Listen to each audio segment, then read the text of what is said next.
Welcome back to TOC Finale Qualifier here for PPD live streams. We are live for the coverage of the first TOC Finale Qualifier. I'm Sean Green, of course, without Will Stewart, because he would be doing this talk, which is why I'm fumbling through it. I was way better through the intro the last time, but I'm joined by a special guest commentator, Jacob Armstrong of Lost Boy Darts, and of course, young buck himself, Mr. Nick Teixeira, is behind the scenes doing the director thing while also chiming in from time to time when we don't want him to. Jacob, welcome to the virtual booth, buddy. Thank you, Sean. Thank you. All right. Well, he's a man of few words right out the gate, but That, I'm I'm sorry. just I'm still trying to get in the swing of things. I mean, this is all new to me. I mean, it's awesome to be here, though. I truly appreciate Nick asking me, a fellow. I mean, Western United States. I mean, you're yeah. from Indiana. Nick's from Florida. I'm out from Utah, so it's going to be We kind need of different. It's going to be kind of fun. we needed someone to kind of balance out. It's like, what is it? 1:30 your time? That must be nice. I'll say, yeah, it's Um, actually 1:30, there you 1:34. go. Yeah. Right on the So dot. Well, we have 160 players competing today for places in one of the three finale levels of the 2023 Tournament of Champions in Kansas City, Missouri this fall. One of the guys from Springfield, Missouri is about to play on our stream, and that is Jamie Barassa. And he is taking on the great Ram Rivera. As you can see here, Ram a little bit behind early on in this one. Don't know a lot about Jamie's game, but if it shows anything so far, it's darn good. as Ram steps up and only hits a 4 mark right there, trying to catch up on points. Yeah, it's gonna be weird today because we're gonna say like only 4 marks and only 5 marks, and it's because it's just kind of the deal when you have 7 marks following you the whole day long. The pressure that are on these players throughout the entire bracket is kind of insane. This is a chance for the king seat. So we've been running for about an hour now, and they're already almost a king seat here. This is the third of the fourth bracket of the 4 brackets. So this is bracket number 3 here with Ram. We actually have 7 of our players that could possibly be on our live stream today playing in this third bracket, by far the most. So a little bit of an off round there from Jamie, though. See what Ram does on the 18s. Yeah, he's going to try and steal some stuff. And boom goes the dynamite right out the gate there for Ram Rivera. How about that?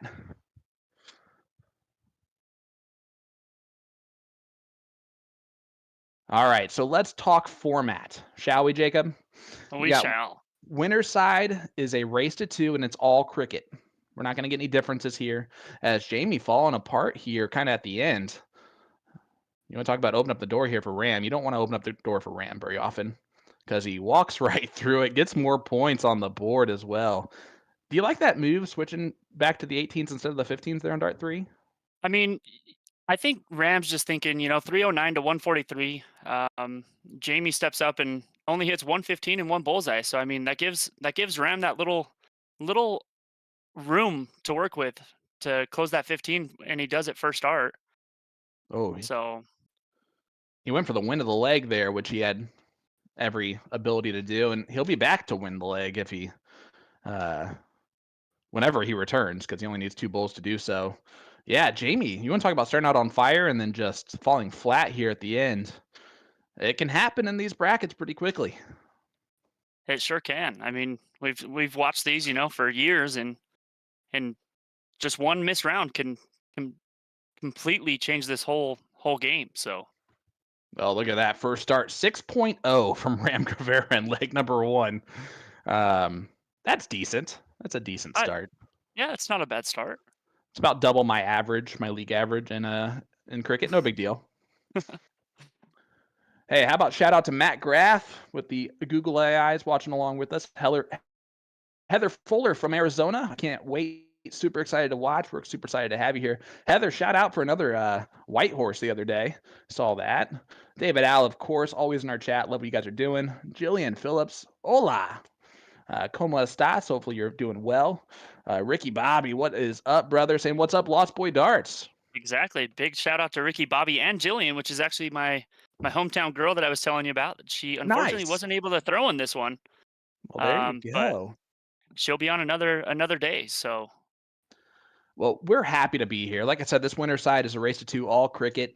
Then we have the one loss bracket, which is a general loser side for most brackets except for PPD, which of course is a three loss bracket.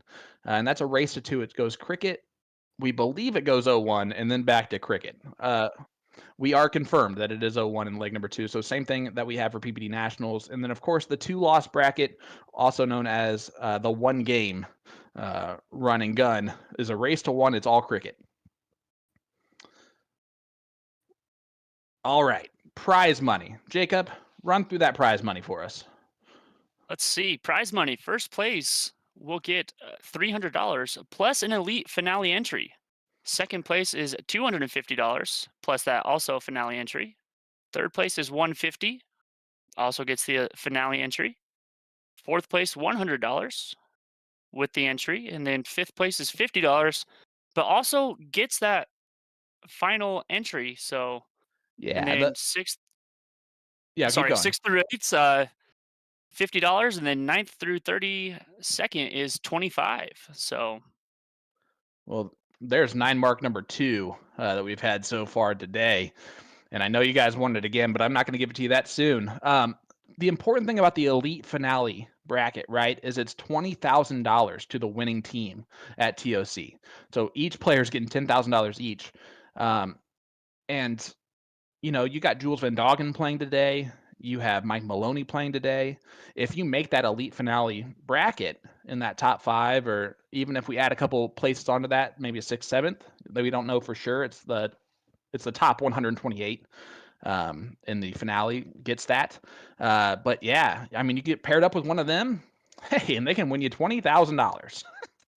It's crazy how much money is given away at TOC, and this year is no different. Actually, even more money is given away in our crazy events as Poom goes the dynamite again for Ram Guevara. That's his second of the leg. He is trying to run through this 2-0, both against the throw. That's how good this guy is. Today's race, or in the it's race to three in this one. Okay, so I am mistaken. It's Nick's fault. Yeah. I just wanted to clarify real quick. I did give some false information. As that's a 6-1-4 there from the H-Town Wrecker, Ram Guevara. But no, so it's going to be the best of three format for most of it. But the match leading into the King Seat is a race to three. The King Seat itself is a race to four. That the format changes two different times. Well, for someone like me who's not brilliantly smart, that is tough to keep track of. So luckily, I have Nick in the background, and of course Jacob to help us remember that. hey, we're Jacob, trying. Lost Boy Darts. You guys play some grand board live and talk to the fans and all that good stuff. You guys have been going strong for about a year and a half now. Crazy out there in Utah, huh? I mean, yeah, it's a lot of fun out here in Utah. I mean, like I was telling you earlier when we were sitting there talking, it's a lot of fun. It's just me and my best friend that kind of had this dream that we thought about doing, and then all of a sudden we got the webcams, we got the mic, got everything that we needed, and started out very slow, but it's come out to be a lot of fun. So Yeah, it's always crazy when you have like two people watching along with you to start off your stream and you're like, why are we doing this? And then it jumps up to 30, 40, 50 people and you're like, okay, now I have pressure on me to throw well the entire time. Like I could never, by the way, I could never like talk darts and throw at the same time and like put myself in that position to like possibly suck real bad. yeah, So hats off to you for doing that. That's I definitely not what mean, I'm all about. I will say it's a little different. I mean, you do get used to it after a little bit, but that's one of the biggest things that I've had to overcome and just kind of like, hey, am I reading chat or am I just throwing darts? But that's something that Josh Seward and I kind of like definitely take to our knowledge, and like we try and reply to everyone that comes in our chat, comes to say hi. Like we try and make sure that you're known and that you're welcome. I mean, there's a lot of Yeah. grand boards across the U.S. So um, that's something that we kind of try and take pride in, that we reply to absolutely everyone. And I mean, I see a name that is in all of the chats. Paul Rogers from Rockford, Illinois. I mean, Oh he's yeah. all over the place. But big shout out to Paul Rogers. That's Man, Yeah, he watches a lot of darts, a lot of live Yes. stream darts. One of the biggest supporters. He's been on a lot of those channels as well, which is also really cool. We kind of have a big And 8 mark there for Ram. I My was like, big goodness. 8. Jesus. We got Big Ron Thompson in the chat. How about Mike Maloney? He's playing in this by the way. He's just in the Just chat, popping in. just chilling. Sugar Shane Johnson probably had an excuse to why he couldn't play today, but he's also in the chat there talking along. What's up, brother? Good to see you there. Yeah, there's Paul Rogers in there like always. Man, that's the craziest part is when people come over and do all that. How about Benny the Jet in the chat? Saying Mike Maloney. He knows. He's here. He's here, Benny. And a big put it on the counter is what us Lost Boys say from Jamie. I love it. Ram just needs a double bowl to end this, and he does it first start. So a big 6.16. I mean, he started out with a 6.0, and then a 6.14, and then a 6.16. So I mean, that's how you make it to the king seat. that is exactly. That was quick. Ram made quick work of that one, and it was not anything to do with how Jamie just threw. Ram just kind of took over. And look at the handsome guy right there to what would have been Ram's left. That's Daryl Cortez. Throwing some darts on the next board over. And looks like we're heading over to Dale Cram, playing against Billy Sheets. There you go. He is playing in that third bracket as well. Out of All Season Sports Pub in Tacoma, Washington. And this is a last chance bracket, so we're going to see a nice little race to 1 here. These are always fun. These are where it becomes real exciting right out the gate. You just can't miss here, Jacob. You can't miss. If you do, you lose. I mean, you're trying to get that win to advance, and then, I mean, one bad round can cost you this whole game. So big 6 mark. I say big 6 mark from Dale Cram right there. Yeah, and you can see what it means to these guys in this last chance bracket, right? That winner side, all right, cool. It is what it is. When you get to that last chance bracket, every single round is important. That 4 mark there hurts Billy. Correct. Dale Cram steps up, and I mean, he has the chance to take advantage of Billy missing that, but only gets 2 marks out of there and 36 points. So how about an aggressive dart on dart number 2, huh? Trying to close and go back up for more points. So Paul Rogers says, hello, Sean Green and Jacob Armstrong. How are you? Jeremy Buttram, how are you, brother? Hey, Jeremy, I truly appreciate you. I mean, big shout out to you. I mean, this is, like I said, Jillian was what Utah in the house a little up, but that's my hometown crowd, and big shout out to all of you. I mean, truly appreciate every single one of you guys tuning in for a little bit and listening to me and Sean Green, and me having this opportunity to join Sean Green on this. So, oh man, we are happy to have you. It's an opportunity for both of us, to be fair. And David Al says watching Ram throw 6s just makes it more makes the start of the CSC more and more exciting. You are not wrong. CSC Challenger Series Division 5 or Season 5. At least for us, it's really Season 7, but we don't really count the one that we didn't really do.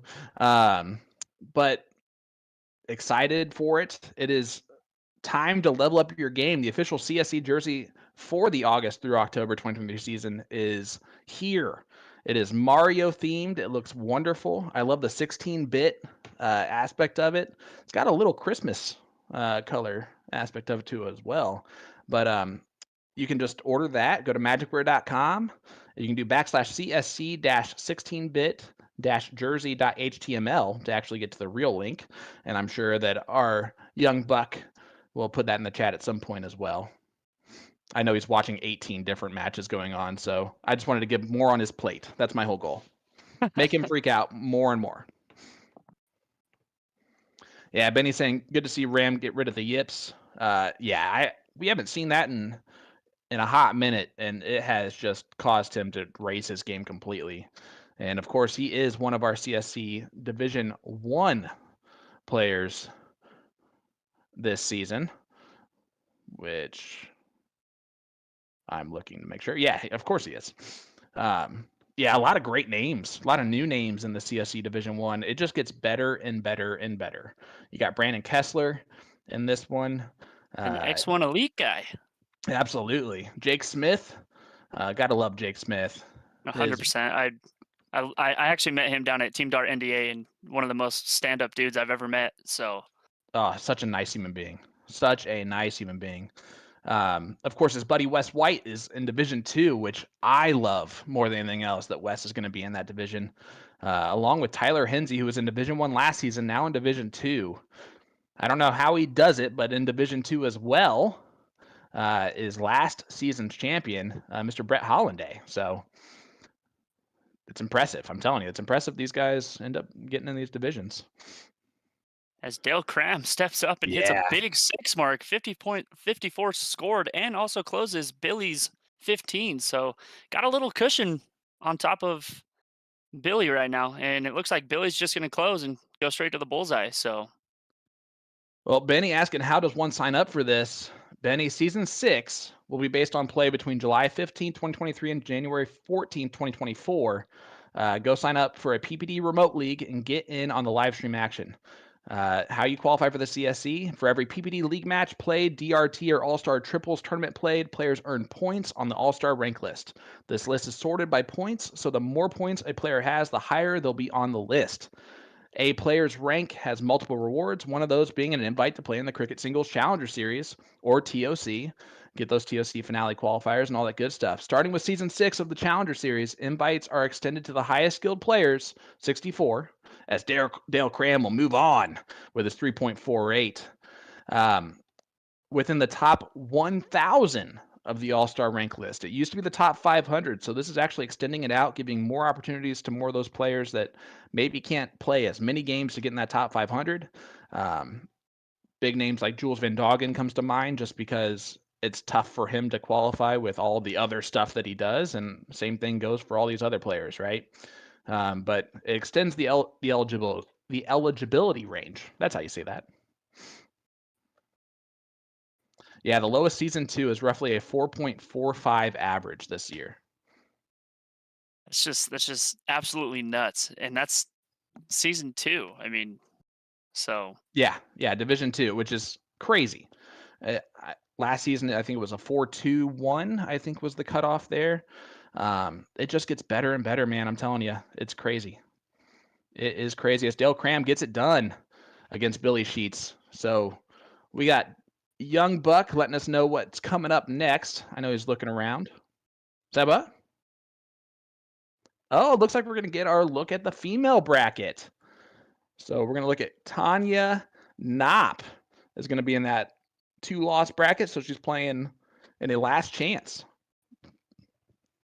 And remind me where Tanya's out of there, Nick. Stolies in Omaha. Made famous, of course, by Peyton Manning and not just the actual city. I did find out that Jacob is a Colts fan. That puts him 100 times higher on my list of people that I love. Scott Hanish is the lowest on my list of people that I love just because he's a Titans fan for some reason. Oh, yikes. Yeah, good luck with that for the next 10 years, bud, with Will Levis. There is Tanya playing against Kim Martin. Marty. I just assumed it was cut off. That's my bad. And she's playing out of St. Joseph, Missouri for Acme Music and Vending. We get a lot of Missouri here because it is PPD's home area there.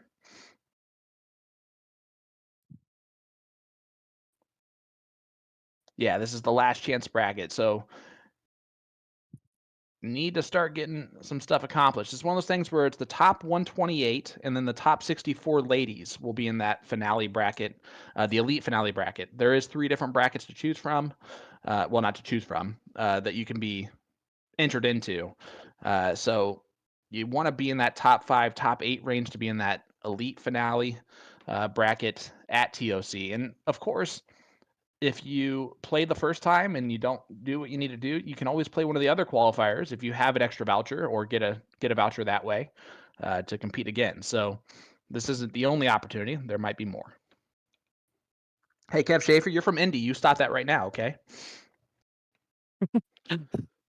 Benny Durst says, can someone please find out for me if I'm still banned from TOC and all that goes with it? I'm telling you, Benny, just message Carly. Be like, hey, Carly, I'm sorry for whatever I've done in the past. Can I please play in TOC? And then she'll probably be like, yep. And then you'll be good to go. Unless she denies you. If she denies you, that's not my fault. But we'd love to see Benny the Jet. I'm a Colts season ticket holder, and it's the truth. Yeah, I know you are. I know you are, Kev. I was last year. That was the worst year to do it, for sure. Yeah, we had a little rough year last year, but Jonathan Long says the two guys that I lost to in Division II didn't even make it this time. Jonathan, of course, from the New York area. I've got to meet him a couple times at the Western New York Shootout, which is a really, really, really cool event that happens in Batavia, New York. So upstate New York. It's in January every year, so that's never fun for upstate New York. But everything else about it is a fantastic tournament. All right, Tanya, a little bit behind here. You're going to have to get something going, or else our one female that we can stream will be out of this tournament. We can't have that. Uh-oh, it only counted 2 of them, and she doesn't realize that, so... Oh, there she goes. She ran up there quick. That was the fastest. On the move. That was the fastest I've ever seen anyone run in darts, but also, except for when, what's his name? Why am I thinking of this? Dirk Van Dyvenboter is like really pumped and he like sprints to the stage from his song. That's the only time I've seen someone run faster. But the fact that Kim realized that real quick was really nice.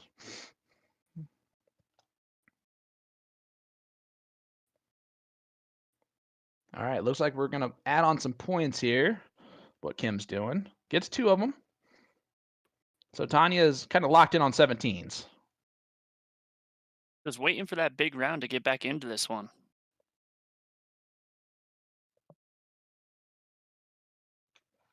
And sure enough, 68 points. Yeah, not bad at all. And it looks like Kim's going to be looking at that 19 again. Well, there you go. Dirachi to share, telling Benny Durst what to do, and said that it'll be a good conversation. Hunter Young in the chat saying, how's everybody's night going? Buddy, so far so good early on here. It's another one of my fellow Utah boys. Hey.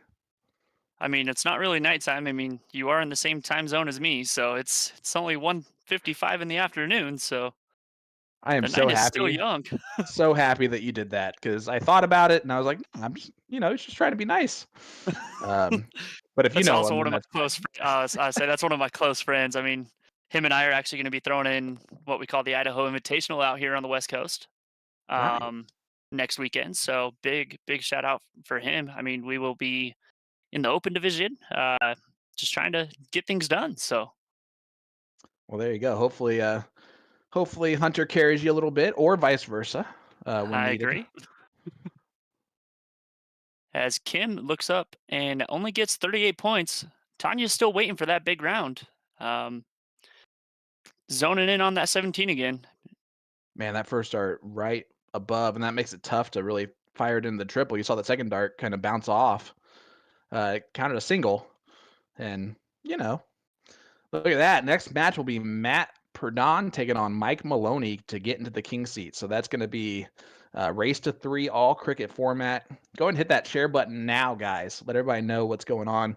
If you are joining us on Eagle Eye Sports, welcome. If you're not joining us on Eagle Eye Sports, head on over there at some point and just hit that like button. Benny Durst says boring. Birdman darts, Mr. Owl. Hey, there you go. Shouting out Big Mike Maloney there. And Tanya looks over at the 15s, gets 2 singles. Yeah, this is actually a very close game compared to what it was a little bit ago. I like Kim's move to point first. See if she moves over, try to steals. Nope, she's going to stay there and point all 3, and I love it. There. Get a little cushion under her. 266 to 205. What I would That's a do in the rough last first one.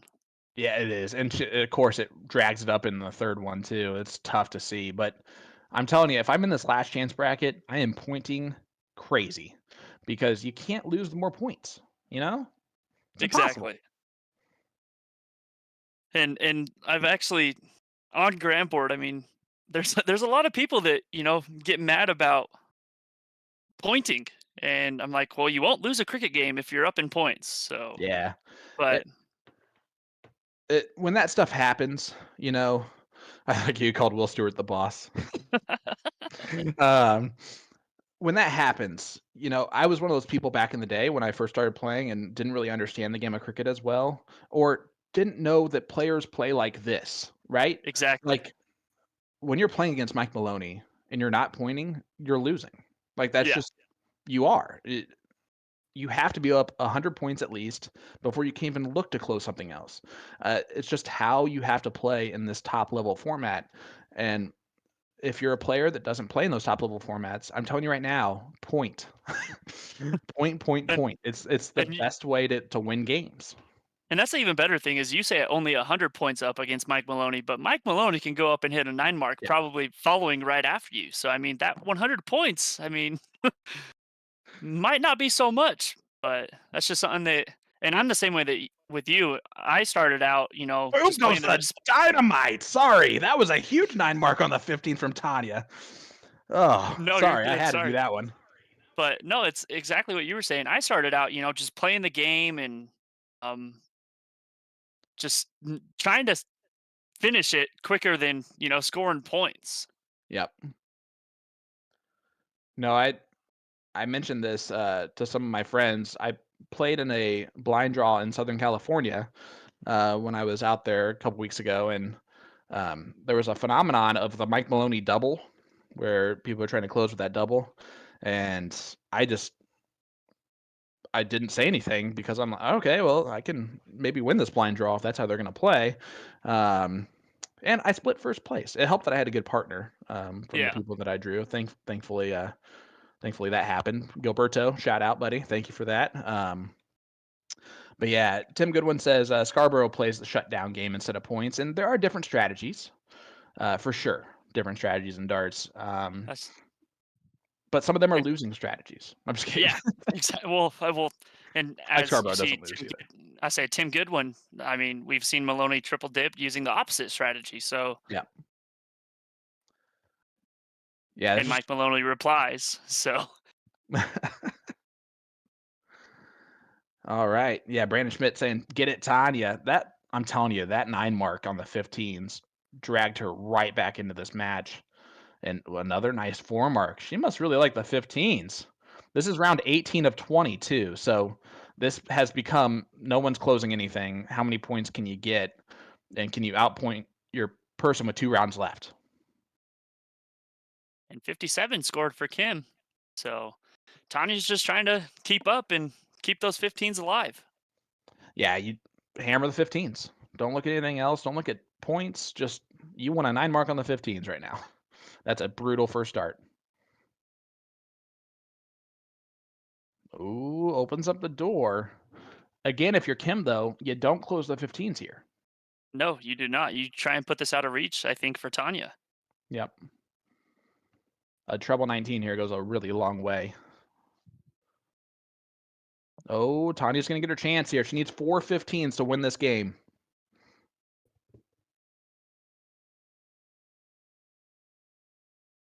And she needs to do it in 2 darts. And she's not going to do it. Unfortunately, that will do it. Kim Marty is going to win that one. What a drag-out fight. A 2.19 wins it. And Tanya threw a 2.20 with a 9 mark in there, which I'm telling you, right, I love to see. Just not enough to get it done. So, unfortunately, that does it for our ladies bracket that we can watch. Darn it. Hey, it's us. It's us.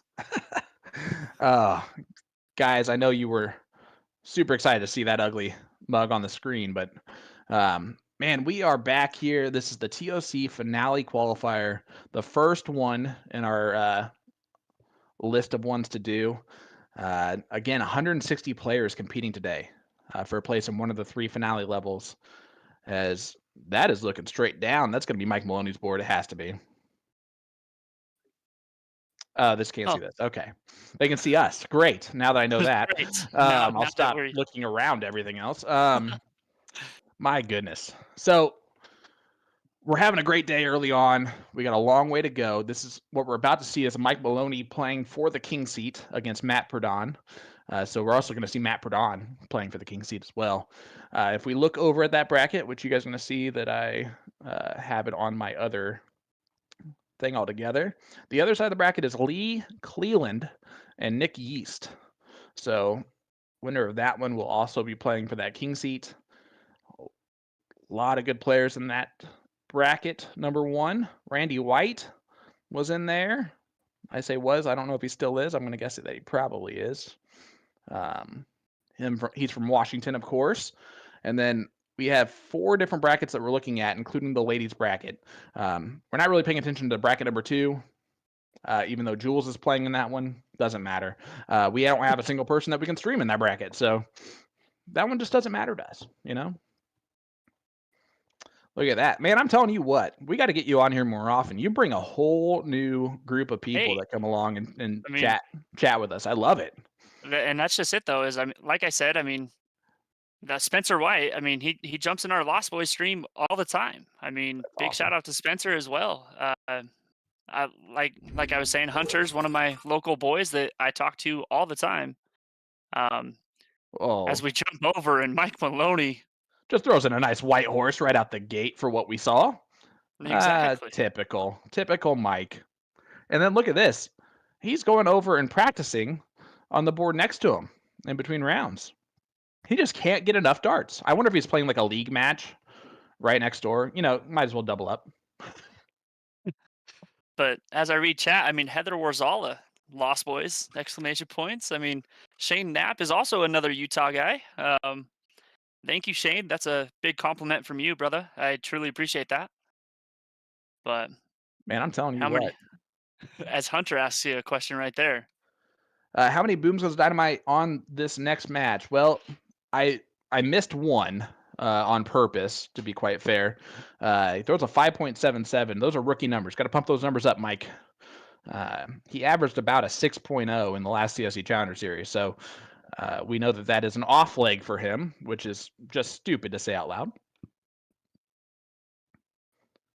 As Matt Perdon, the problem with playing someone like Mike Maloney is you almost automatically are faced with pressure without him throwing a dart.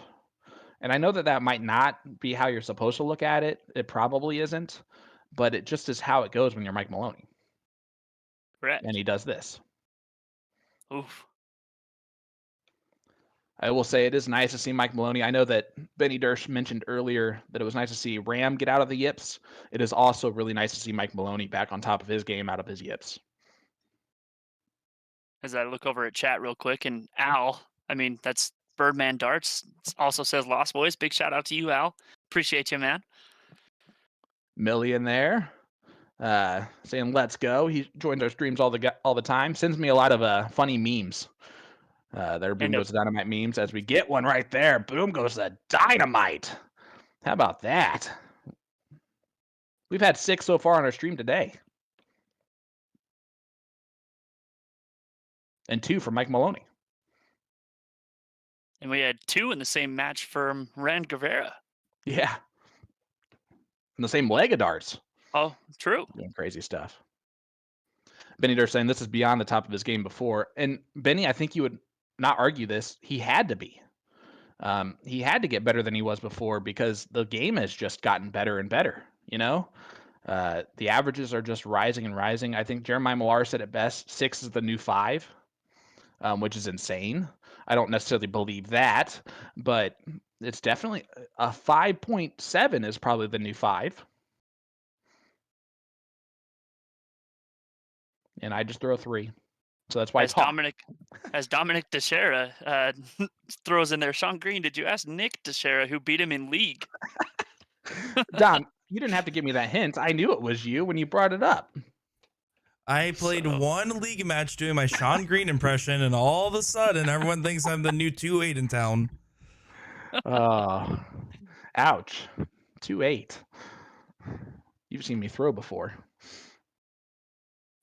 We had a question earlier about a player in one of the brackets, and I don't know what Tyler bracket he Holmes. is to tell you how he's been doing.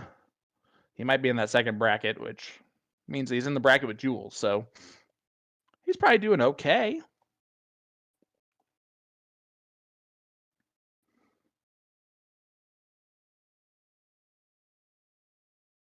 And of course, Mike again throws in a 7 mark. Even 5 marks just aren't good enough anymore. You know, like that's how crazy it is. If you're missing 2 trebles around, you're behind, automatically behind. There's a 5 mark from Matt. 5 mark that you're talking about. Yeah, it's just insane. Darts have become just insane. My job's done for me. Our jobs are done for us just by, well, you have to do your own job on Lost Boys, but my job is done for me by the players. Correct. Is Mike Maloney playing League in his qualifier? I'm not sure. He's just over on that other board next to him, and we don't really know what he's doing. So he's doing something that's actually somewhat important, I can tell, because like he's talking to people and getting filled in on the sideboard. My guess is that he's doing this qualifier while also, having to do both things, which is insane, especially if it's a TOC, because I believe there's a countdown clock on that too. So he really does have 30 seconds to throw a dart in between each one. The big 6 mark to close Matt Pradon's 17s right there. This is crazy. And he's still on the phone, just puts it in his pocket for a second and goes right back to it. So almost just dirty. It's just dirty what he's doing right now. Nice 7 mark there from Matt. This is leg number 2. It is a race to 3 all cricket here. This is for the king seat. Or this is to make it to the king seat. This is not for the king seat. I misspoke. And Mike just goes ahead and 7 marks that too. And then goes right back to the phone call probably. Yep, there it goes. Pulls it right back out of his pocket. Oh, is he in chat? Oh, yeah, he said yes. He is playing a league match. Thanks, Mike. Awesome. Thanks, Mike. Don't listen to our strategy talk whatsoever. You just do whatever you're going to do. It'd be impossible to be like, I don't know if he should have gone bull, double bull there. Should have gone double bull if I was him. But a 6.12 in leg number 2, that's better. He pumped up that 5.77.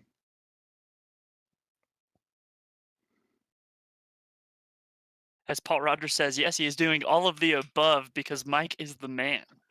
Well, let's calm down here. We don't want to make his head too big, He might have to stop wearing those white shirts and wear some sponsored stuff from time to time.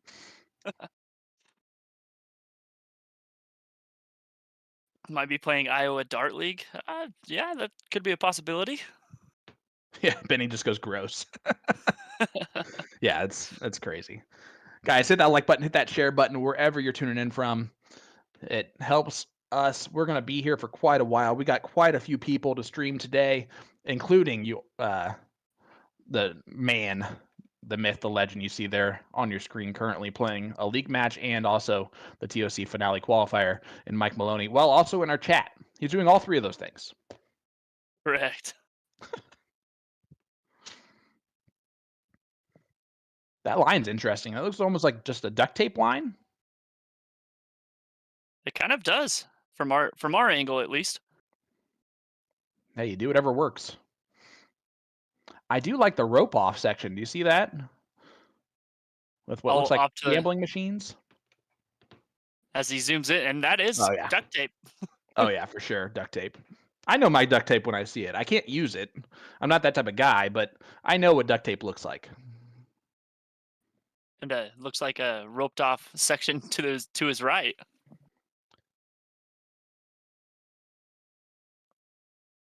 And how about that? Boom goes the dynamite. Mike Maloney, ladies and gentlemen.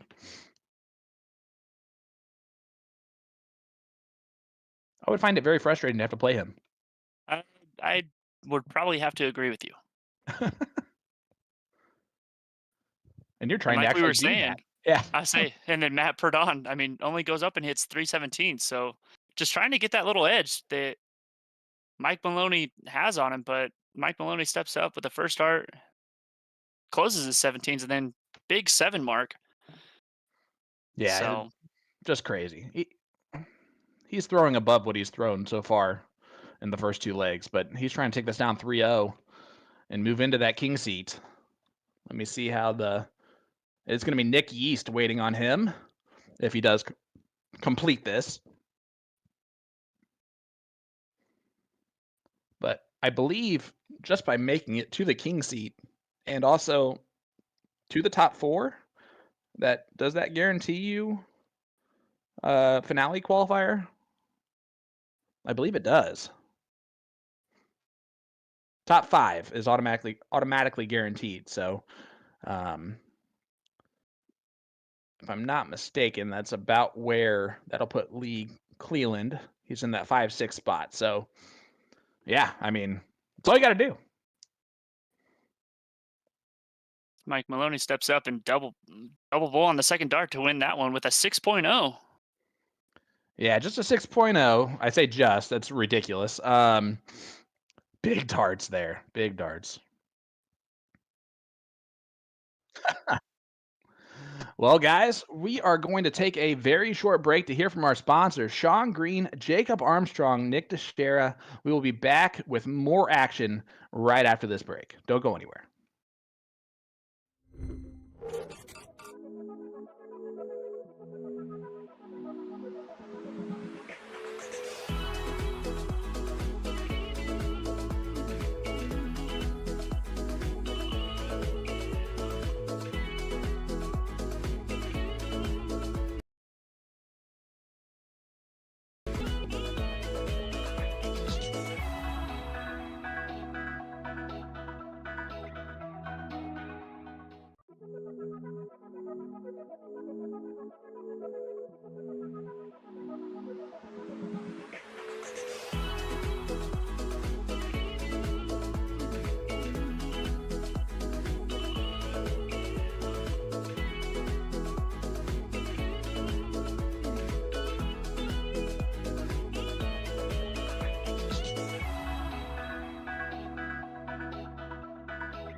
Okay. Are we live? We live now? Why wasn't I told? All right, guys, we are back here for the king seat match of our bracket number 3. As you see, Ram Guevara, the H-Town Wrecker, taking on Mark Mears. Mark Mears, of course, playing out of the West Coast Darters of Florida. Dunedin, Florida is where he is looking at. And, of course, Mark, Nick, you know Mark pretty well, don't you? Yeah, Mark Mears. I've known him for a long time. Been to many tournaments with him as well. And Tyler Mears, his daughter, is about the same age as me, like 1 year older or so. So we always kind of like went to the same tournaments when I was getting into the dart scene. Of course, Tyler and Kelly Mears have made their own legacy in the finale history as the only mother-daughter duo to draw each other and then win in a finale, going through the same qualifier process like this. And Mark Mears is known as the pinnacle of tournament players. He knows how to turn it on, and he does such a unique strategy and approach to dart game that he typically just throws off opponents, and he doesn't always win off highest average. He wins off higher dart intelligence IQ, I guess, is usually his approach to games. Well, there you go. And he is playing in Division 2 of the CSU Challenger Series this season around. So definitely puts in the work in order to qualify for that. Ram, of course, playing in Division 1. So we'll see which is better right now. Oh, he throws kind of fast too, does Mark? Well, I'm Sean Green, back here with you, joined, of course, by the Lost Boy himself, Jacob Armstrong from Lost Boy Darts, and, of course, young buck Nick Durachi to share us in the background. And once again, thank you for having me, Sean. I truly appreciate it. Big, little different for me. I mean, like you were saying earlier in the stream, I'm not used to just sitting here calling darts. I'm used to, throwing on the gram board and talking to the chat and doing everything else. So, well, 5.53 there from Ram here in leg number 1. Guys, hit that like button, hit that share button. Again, this is the king seat match here. Both these guys automatically are qualified right now for the finale elite bracket, which is kind of what the whole goal of today was. As you see, the mother of dragons in the chat there, Miss Lisa Van Dongen, saying hello, boys. Miss Lisa, hopefully you are doing extremely well. I have not looked at all at bracket number 2, but I'm going to just assume that Jules is doing fine in that bracket. So one thing to keep in mind here that is kind of like the hidden X factor of this event, right? What's going through a player's mindset. So these guys, obviously top tier talent, when they get to the finale, they can draw anybody and have a chance to win it all.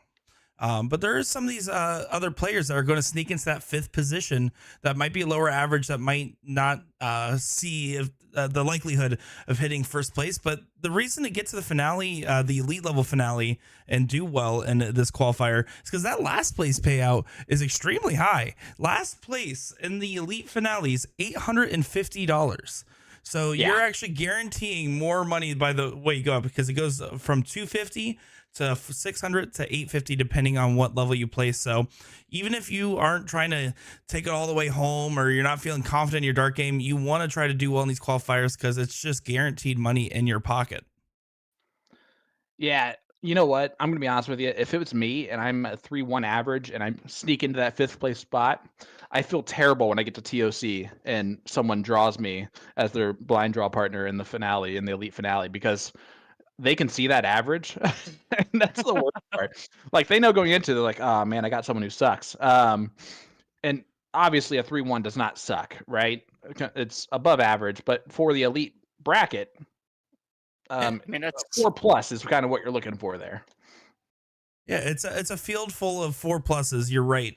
And that's why that sweet spot's always going to be that like master finale, the right in the middle, because you still have the really high first place payout, but then you also still have a decent last place payout as well. And the expectations are a little bit lower. But you never know. I mean, there's a lot of players that qualify through these means, because to get a voucher to play in the qualifier, you get it through your vendor. Did you see that? A 669 from Ram Guevara with his 8-gram darts. And just going back to what David Al said, actually, it's top 4. No, it's actually top 5 for the elite. Top 5 are guaranteed. And yeah, you're absolutely right. It does go up to possibly 6th and 7th place. It just kind of depends. But you're absolutely right. Top 5 for sure. Way to call that out. So just wanted to reply to that really quick. So, and there it is from Mr. Gross. Ram Guevara. Gross. Ram is throwing better than Mike is today. And I'm not saying that as like a cheeky statement. He is throwing better than Mike is today. Of course, Mike is also playing a league match right next door, so that's not really, important. But yeah, Ram is on fire. En fuego. He is setting up to let us know as we get back-to-back 9s. Boom goes the dynamite there for Ram Guevara. We have 10 9 marks on our stream. 5 of them are from Ram. That's crazy. That's unbelievable. Well, he's thrown a 9 mark so far, average-wise, this one. Oh, he ruined it. You blew it. And there's a big 6-7 mark, though. I mean, an 8.0 is fine, too, I guess. Mike only throws well on Mondays, Jesse Johnson says. Jesse, you're not wrong. Kevin Schmidt's in the chat there. Our first season 1 finalist for Division 1, Kevin Schmidt's. He actually is where Boom Goes the Wisconsinite came from. Oh. So there you go. Big shout out to you, Kevin. He is the original Boom Goes the Wisconsinite. And Mike and then Dan replies to Jesse Johnson right there. With a little eye roll. I'm telling you right now, that's the best part of our PPD streams is the players are always in here talking, having a good time with us. How about a 6.69 again from Ram? Holy goodness, as we go to a race to 4. So he kind of gave like a thank you motion. I hope he knows that it's a race to 4. He does. But my goodness, 6.69 times 2. Back-to-back games. As Mark Mears only ends up with a triple 20 right there. And with how Ram's been throwing, I mean, that's kind of scary. Yeah, Jacob, if I'm you, or if I'm Mark Mears, or if you're Mark Mears, are you just ready to get this match over with? Is that kind of where you're at? You're like, okay, Rams just throwing on a whole new level. I mean, yeah, Rams already up 3-0, but anything can happen. And that's just it, though, is as Mark tries to close the 19s right there, I think that's where Mark's at right now, but like I said, anything can happen. I mean, Ram could have that one-off round, and I mean, as we see right there, only 3 marks.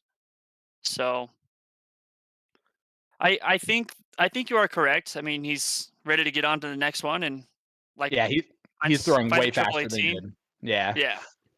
He's ready to get this over. And you know what? We did not even point out the most impressive thing about what Ram's doing. He's doing that while having to stare at toes right next to him too, in those flip flops. Yeah. The dogs are out. They are out. Oh, I'll tell you what. Ram's dogs will not be barking after this. He's making light work of today's bracket. As big Mark 7 mark there from Mark. Big 7. And Mike Maloney in the chat, Yeast just checked a double bowl trip 15 to still leg 1. Well, Mike, you better pay attention. Say, Mike, drop the phone down maybe and get to work. Well, he's also already done his job, right? He's qualified for the elite bracket. That was his whole goal coming into today. Both those guys have. So I don't know if that makes just it now more fun for them. They also get money, of course, for first place and second place. It's a $50 difference, $300 to first, $250 to second. Then it does drop down by that $50 mark in the payouts there for the first 2, and then it drops down by $100 for third place. So Mark Mears closes everything first. And a big put it on the counter from the Lost Boy. There you go. And Ram cannot win this right this second. And so Mark Mears will get a leg on the board. This is not over until it's over, says Mark Mears. Whoa, whoa, whoa. Don't count me out yet, guys. And first start does it. Trip 15 for a 4.11. Mark Mears is just trying to say, I will not be shut out. Well, Ram also threw a 3 that leg. That was different Correct. from the 6.69s he's been throwing earlier. Whew. Ram will get the start in game 5. And he starts on the 19s. Interesting. And you know what? He started second, I think, most of today. And so I think he's just used to starting on those 19s. I think I would have to agree with that. And Mark only goes up and hits 3 single 20s, so. Is that Armand down there taking a picture? In his Jordans? Those are nice Jordans. You can see that it is sunny in Houston today, whenever that door opens.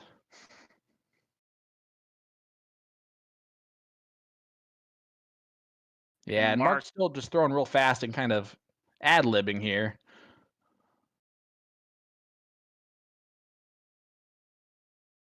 See what Ram does. Nice trip 18 on dart 3, so just doing his job.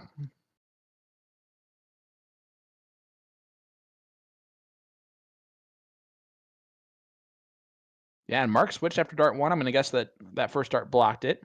Leonard throws in the flip-flops.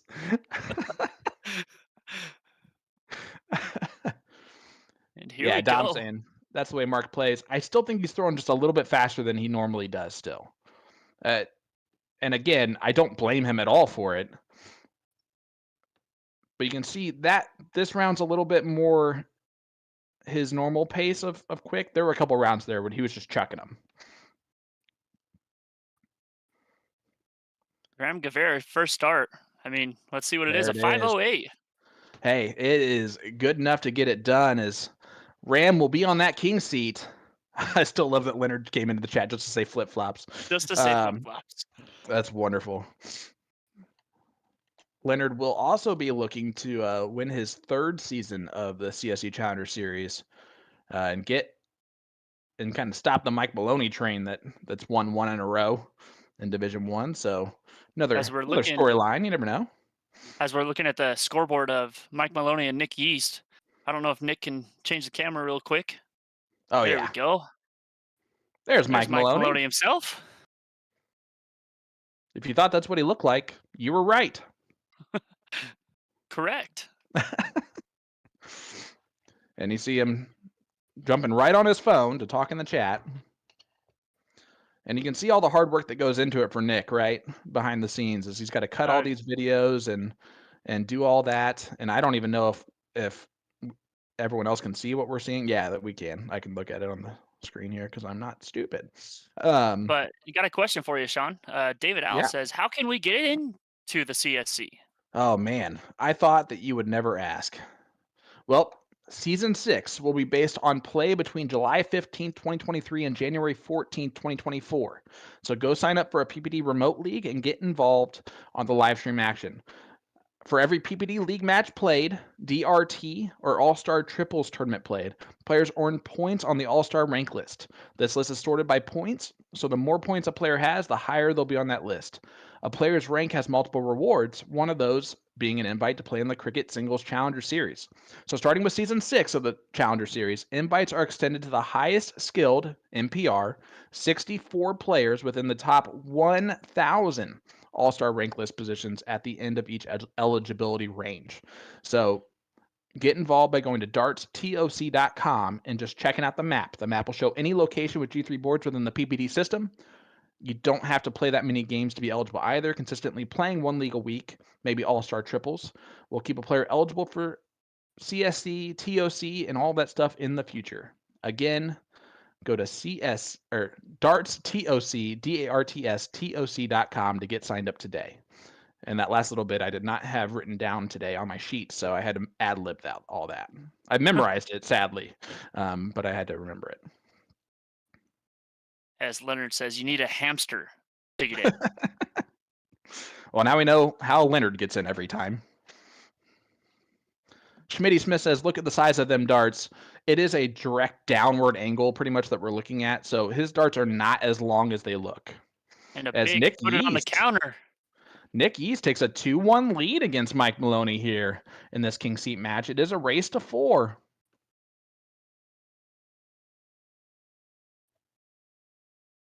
Yeah, I have to ask. He's got to pull out his wallet. Uh-oh. He wasn't expecting to play more than, I guess, 3 games. That would be weird, Mike. Leonard, are you actually not playing darts today? Because like this would be kind of the first weekend in a very long time. Or are you at ADO? I would say I'm pretty sure. I'm pretty sure he's at 80. I've seen him a couple times on stream. Okay. And a big boom goes the dynamite right out the gate from Mike Maloney. Look at that setup from Jacob. It's like yin and yang right here. As lamb and tuna fish. I say lamb and Nick East steps up, goes for the 18s, hits a big 5 mark, and Leonard does say he is at the 80. I thought so. There was no chance that you weren't playing darts this weekend. I know better. Ooh, looking for that back-to-back, but just barely misses into that 18. He was just on the Steel Tip stream not too long ago. Okay. I don't watch Will Stewart streams when I'm not on there, so I would have no idea. I'm just kidding, everybody. I love Will most of the time. But you can't please everybody, right, Will? Okay, I want to ask you, Sean. What do you think about Mike Maloney going for that double close? I mean, I know a lot of people just shoot for the triple. If your name is Mike Maloney, if your name's Leonard Gates, if your name is Jeremiah Millar, if you're one of those top 5 to 10 players in the entire country, I am 100% okay with you shooting at doubles to close numbers. It's a bit aggressive, especially when you have 2 darts to close and you have 2 darts in hand. However, those guys know where to miss. If they miss on the double, most of the time Mike's going to miss on the inside. So he's still going to get that chance at that last dart. A lot of amateur players, a lot of players that are watching along that think that that's the way to play.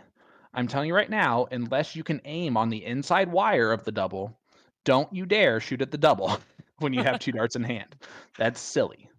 You're shooting at triples all game long. Just shoot at the triples. That's my spiel on it. Mike's allowed. I like it.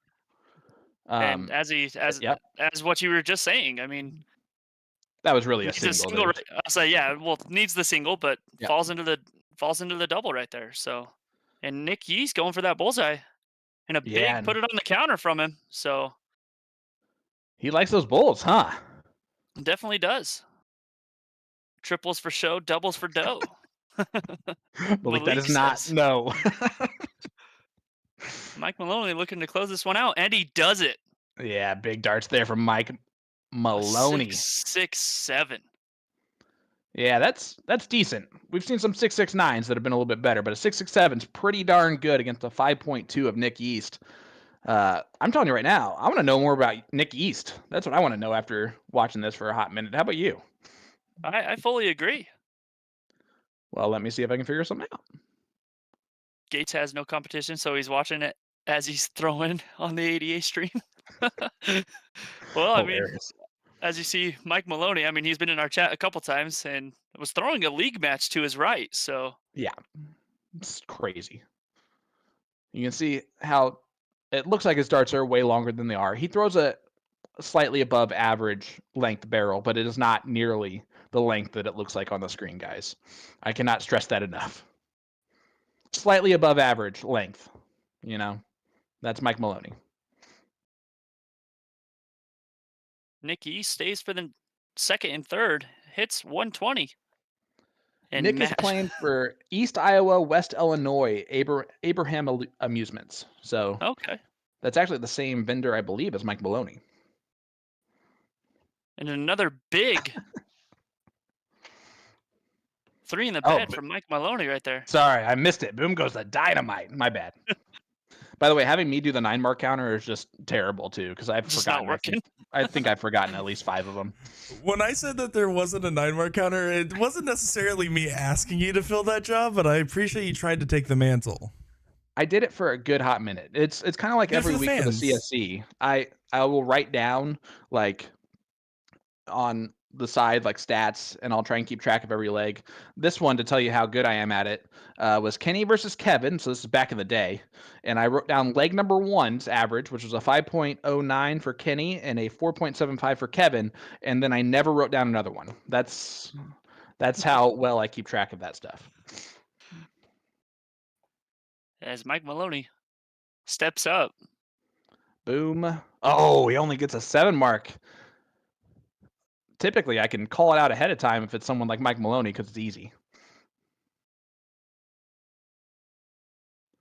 Again, this is a race to 4, 2-2 scoreline here. Nick Yeast is holding his own against Mike Maloney, to say the least.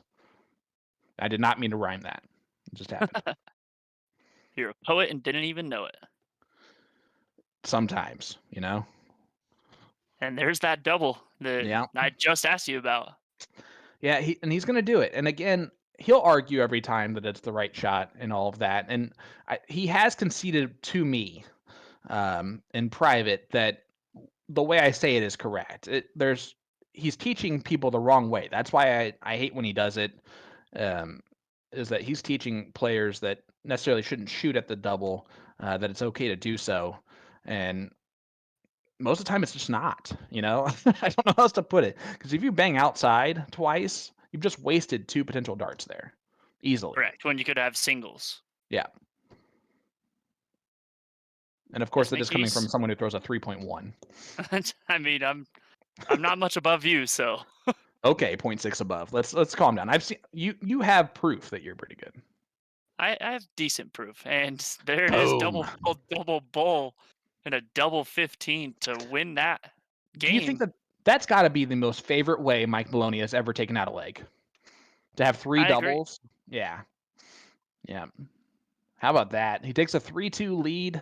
Nick East going to have to win 2 on the spin. If this does go to a last leg decider, they will diddle, which is a 3-dart count up split bowl. So you have to shoot at the triples, which I like.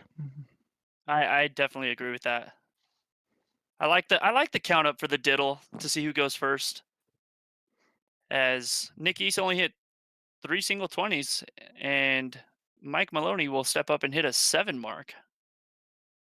Yeah, he's really starting to fire it. Yeah. Can you tell Jesse's a friend of Mike's? I think I can. And Jesse's also a good enough player to say these things. That's the problem with me, is that I say some things that I definitely are out of pocket for me to say. Like only a 5.0 average. Because I'm so excited whenever that happens for me personally. So Mike has options here. And while the darts are not as long as they look, they're definitely we're blocking the 19. And Nick has a chance here. See if he looks down.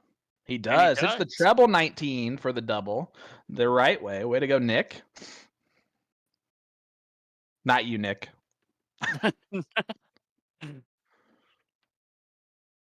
He has loved these 18s. Switches over the 20s anyway. I've never been so unhappy for a 7 mark as Mike Maloney is. And he's back to league.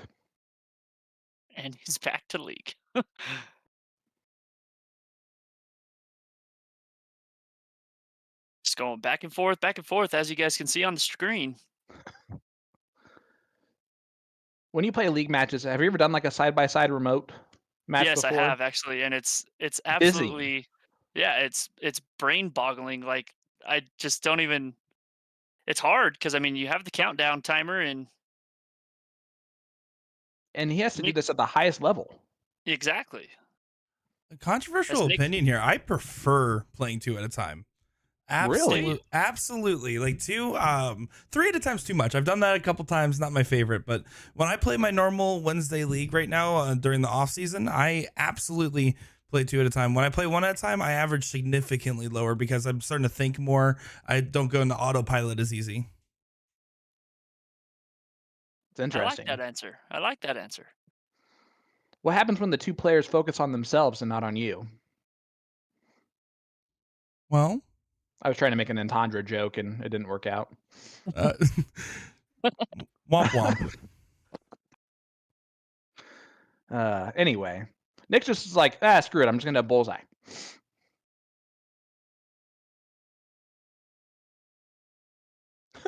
David Al saying, I've done it the last 2 weeks playing against Gates and Jules. That's not really pressure. I would go into that knowing I'm going to get whooped, so I might as well get whooped quickly by both, you know? And that's exactly the last match that you guys saw on the screen. I mean, we had that conversation. Do we just think that Rams just trying to finish this one quick, and Mark Mears just got one on the scoreboard, but he was just throwing a little fast, and it actually relaxed him a little bit too. Yeah. Ricky Allen Nelson saying, Mike is a beast. Get him on stream every chance you get. Well, that's kind of what we like to do. He's going to make it a little bit harder on us now with him rolling through the king seat here. Maybe. Nick's trying to bring it back in. Almost does. I'm surprised he went 16s on dart 3 instead of pointing more on the 15s with only an X on it. But you got to take your chances against Mike when you can. Oh, if Mike would have missed that 15, I would have made fun of him forever. No, I'm just kidding.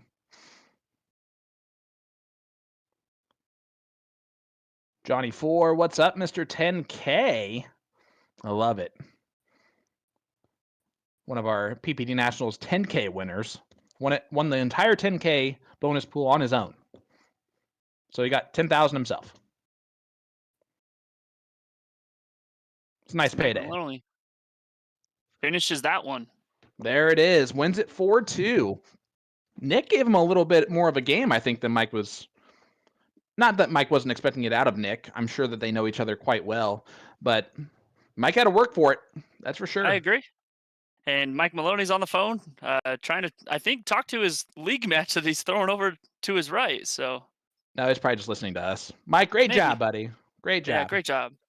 Now just enjoy your league match for a little bit, and we'll catch back up with you when we're ready for that king seat, or ready for the finals. But until then, let's look over here. You got Ram in the king seat, of course, of his bracket number 3. And that's the same bracket. Why do I have 2 brackets the same? Sugar Shane Johnson. I say Sugar Shane Johnson asks, I just got here, but why do Mike's darts look like javelins? Again, it's the look of the board. Sugar Shane. Yeah, you know that's actually how they look. You've seen it. Sorry, them. You've seen them. You know what they actually look like. The women's qualifier is playing the king seat match right now, and shockingly, Abby Spot is playing right now against Jolene Fullman. I'm gonna guess that's how you pronounce it. Abby just beat Meredith McGee in the 4th place match. Nicole Kohlhoff is also in this one. Lisa Hollowell. Heidi Nelson from North Dakota is still in this one as well. So a lot of great female players playing in this first bracket, trying to get qualified for that elite. Abby Spot won the elite finale last TOC with her good friend Hunter Smith, the better half of Jake Smith. When they drew each other, they got real excited. They were very happy when they saw their names. And right now, the king seat in the 2nd bracket is going on between Jules Van Dongen and Matt Graff. So you got probably the most in-form dart throw of all time, which is Jules. Throws very technically sound, correct darts. And then you have Matt Graff, who has probably the worst follow-through in elite darts. It works. It still throws firm, but he does a wrist roll is kind of how he finishes. He finishes it like that. I know you can't see that on the screen, but it's like that.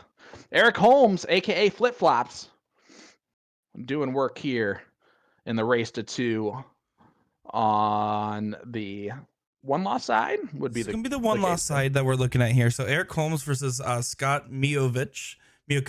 I definitely butchered that. Sorry, Scott. Now, if Eric does win this, which he is up 1 leg here and wins it 2 straight, he gets to play against Daryl Cortez, which means that they would be in the same bar playing against each other, probably on the same board, which would be the first time ever on one of our streams to have 2 players playing against each other on the same board. Probably the same streaming board. would be the case there too. Exactly. Ram Guevara, I did message him, and he is just sitting and hanging out until his final is up, and wanted to get his boys on the stream in the meantime. Well, there you go. As you can see, Daryl Cortez is actually sitting back there. He's got the red laces, white Jordans, it looks like, on, and the white shirt there, sitting off to the side, waiting on the winner of this one. There's Armand next to him, and then there's Ram.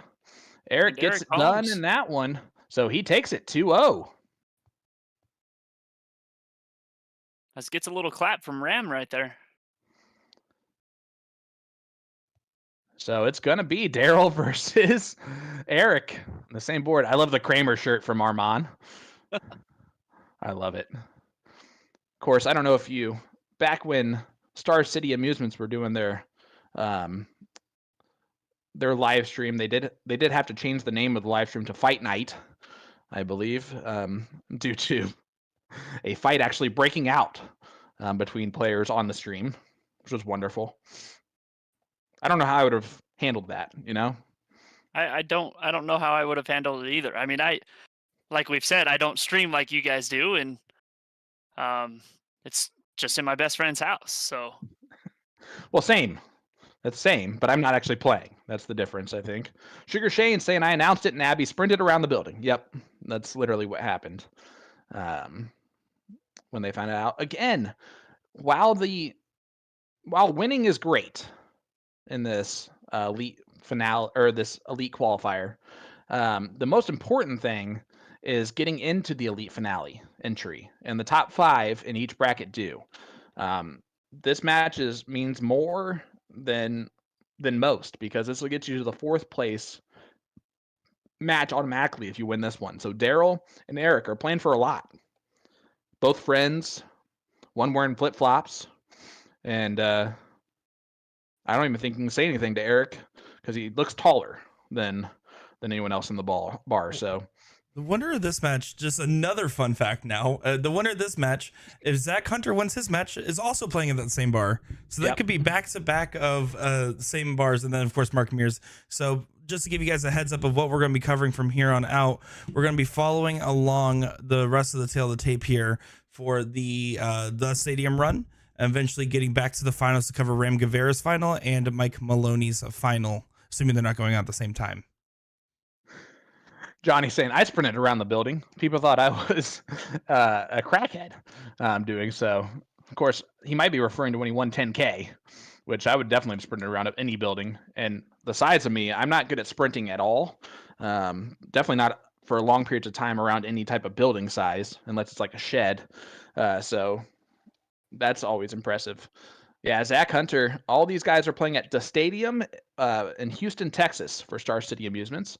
And look at that, they have a button pusher. It got fancier.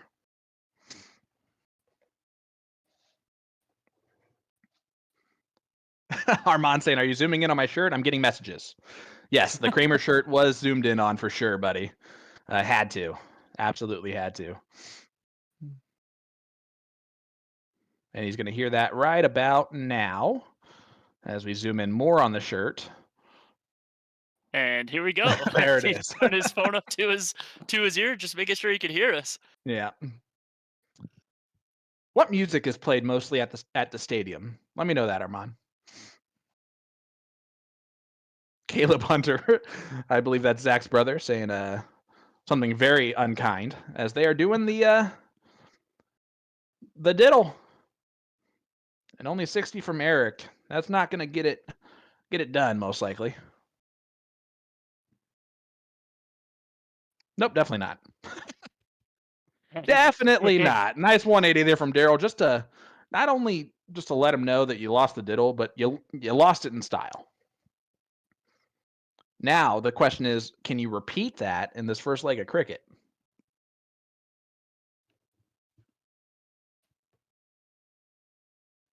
Caleb, oh, it didn't block your comment. Your comment's still there. I can still read it. I was like, I can still read it too on my side. So that wouldn't be a type of comment that Facebook would block. They don't block bullying. They block random, like, oh man, we killed it this weekend. That's what Facebook will block. And how about a 7 mark from Eric?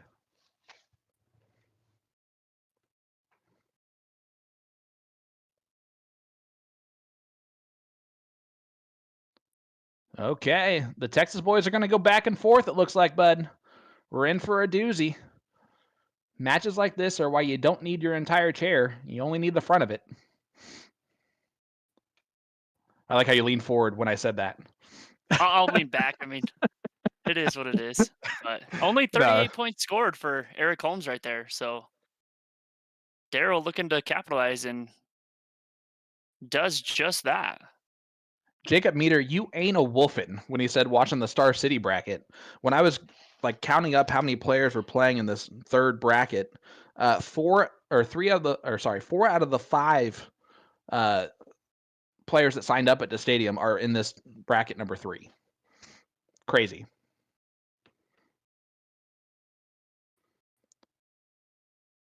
Big 7 mark from Daryl.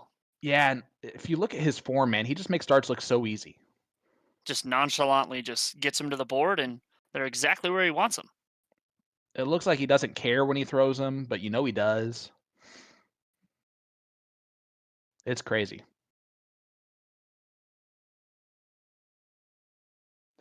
And he gets another 7. That one a 6 mark, but gets it in there again. Ahead in this first one. This is a race to 2. And if I'm not mistaken, that second leg looked like it was cricket that Eric was playing. So I'm pretty sure that it's all cricket. Yeah, the correction of that, the 0-1 is going to be only in the ladies' side brackets. Okay. Thanks a lot, Carly. Gosh. As Daryl Cortez finishes that first game with a 5-3-3. That'll do. They're both out of credits.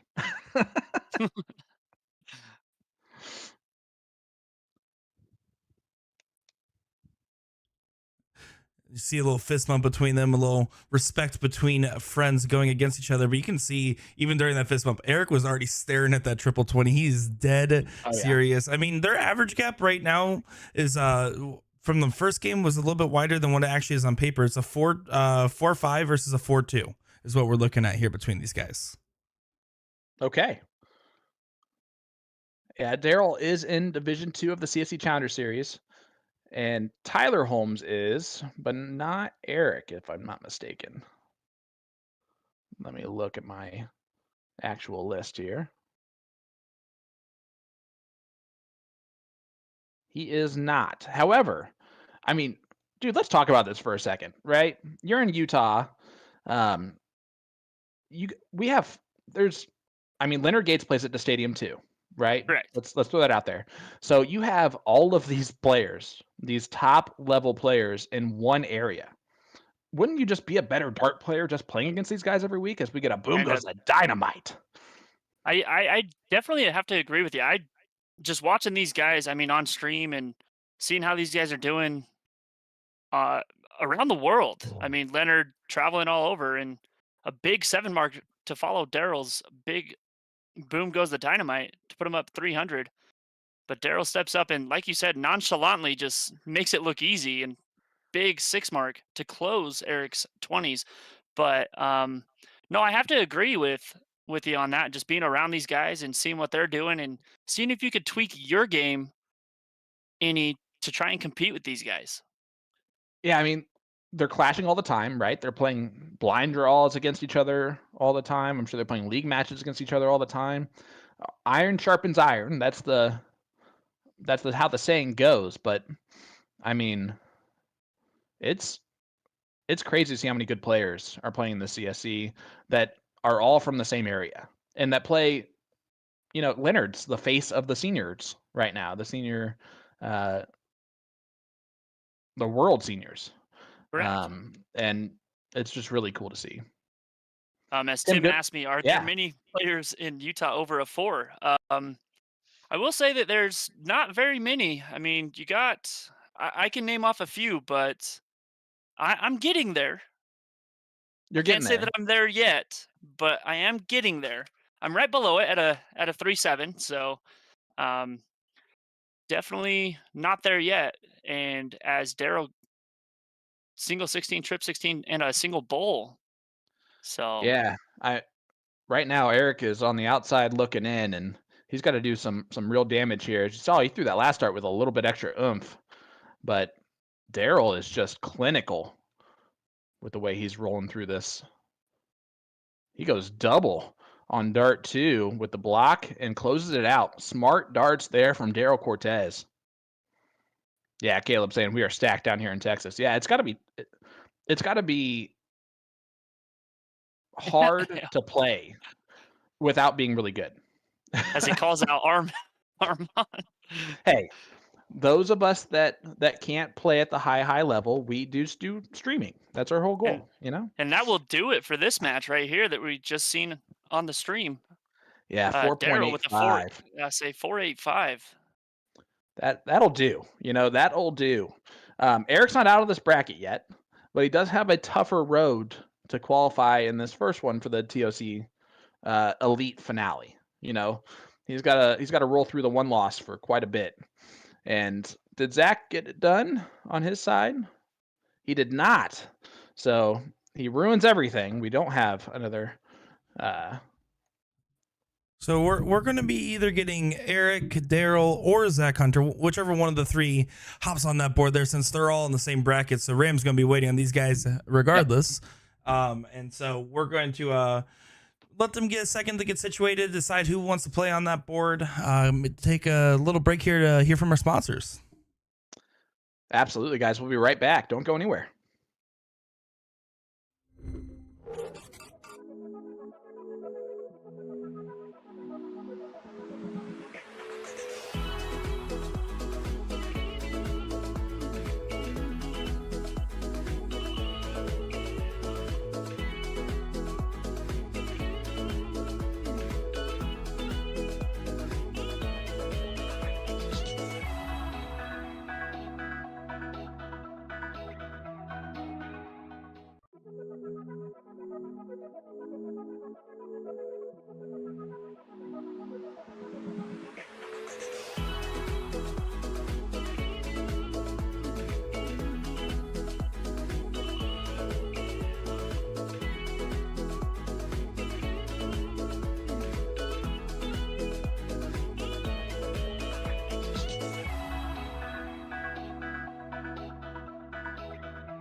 Well, welcome back to the stadium in Houston, Texas. We are going to have Zach Hunter, that tall drink of water right there, taking on Eric Holmes. And this is the last chance bracket. This is for 7th place. Based on how the elite bracket kind of separates here, right? This 7th, 6th place is actually really important.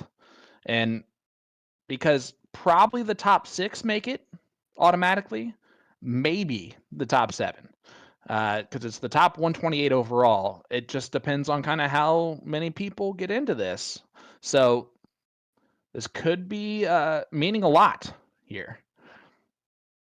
As you see, our first look here at Zach Hunter gets a 4 mark on the 20s to get us started. He's looking directly at the 20s when he throws. That must be nice. Maybe looking down, actually.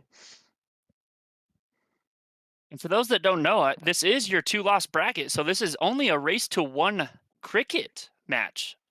So yeah, it's a sprint. We talked about this a little earlier. If you miss 1 round in this, I mean, it could cost you this whole game, and you could possibly be out of this tournament. So, and that 2 mark right there, with how good both these guys are, might be the difference in this entire match. Exactly. As Zach Hunter steps up and takes away Eric's 19's first heart. For those wondering who is talking these darts today, I'm Sean Green, joined by Jacob Armstrong. He's in Utah. I'm in Indiana. And of course, we got young buck Nick Teixeira behind the scenes in Davenport, Florida, the armpit of Florida. And we're watching 2 players playing in Houston, Texas, here at the stadium. So, big shout out to both these gentlemen that allowed me to join them on this fine Saturday afternoon, bringing you this live coverage from Partners Promoting Darts. So, yeah, we're happy to have you here, bud. To be quite honest with you, you've done way better than Will Stewart ever could. So don't. Well, that's a big shout out. I mean, I can't really compare myself to Will Stewart. I mean, you guys have been in this game for a long time, so. One of our bosses, Kayla, in the chat saying, responding to Heather, since I wouldn't. I appreciate that. Heather, or Abby, is in the king seat, or queen seat, I guess, if we're being appropriate. So she will be waiting for quite a while here for that bracket to get back around to her. As Eric Holmes is not happy with that round. 222, 17, and a 333. Yeah, and it's just not the time that you can do that. 2 single 20s. Zach steps back. He's just going to do the math here to see if it's worth taking a stab at the 17s. He is going to take a stab at the 17s and hits it. Big dart from Zach Hunter. You know, and going back to Team Dart NDA, I actually watched Zach. I can't remember who his partner was down there, but Zach and Nick, can you help me here? Do you remember who Zach Hunter's partner was? I know. I don't know his doubles team because I wasn't paying. I didn't get a chance to see him on doubles, but his triples team, I know, is Cheyenne Richards, Zach Hunter, and I believe Eric Holmes, if I'm not mistaken. So I actually think that these guys are. But his doubles might have been different. I think his doubles could have been Jake Smith, actually, down Very at well Team could Dart. have. You see some of those power duos out there in Vegas. I know Sean the year prior has also seen some of these crazy groups that get together on top of the Team USA, Team Canada, Team Germany shenanigans that happen out there. So there's some power duos, but Matt's in the chat saying it was Kicks. Oh, there you go. That'd been Franny, aka Kixakala. Francisco Kixakala. Thank you for correcting me. I truly do appreciate that. I mean, I sat there and watched a lot of those matches down there at the Westgate. Oh yeah, gotta love the Westgate. Wish you could get changed to any other place, but that's fine. The Westgate's great. You know, NDA is such a unique thing with 8,000 boards, give or take, and just the talent level that shows up is absolutely insane, especially from around the world. And Nick and Will did that stream this past year. I did it with Will 2 years ago. It's just such a great time, and it's Vegas, first of all. And even if you don't leave the dart hall, you're just having a great time the entire I agree. week. And I actually Eric think that it closes was the 20s.